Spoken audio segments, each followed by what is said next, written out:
I've colored my icing and transferred the icing to my piping bags.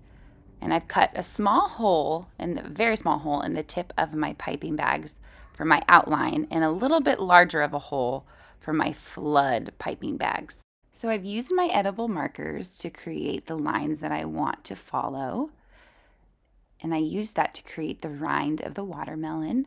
And then I go in with my hybrid icing, and I have a smaller hole in the tip of that bag for outlining. And I go in and I trace the lines from my edible marker. Now I do the same thing with my pink outline icing, and I go in and I create that outline.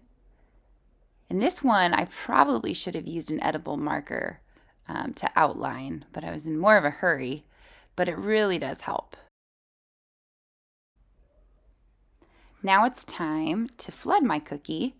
So using my hybrid icing, but with just a bigger hole at the tip, I'm going to go in and fill the large spaces with my flood icing. Now I'm going to do a little bit of tapping just to spread further the royal icing. And I'm going to use my piping scribe to help, as well as pop any bubbles. And if you're worried about the icing not completely spreading, it'll just take a little bit of time, so no need to worry.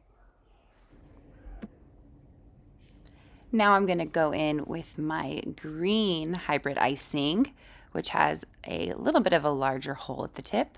And I'm going to follow the lines of my outline and fill in the rind.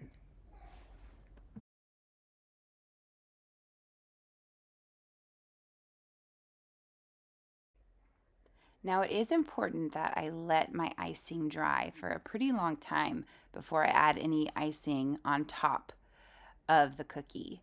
So I do want to add seeds, some dark gray, blackish seeds to the pink part of the watermelon.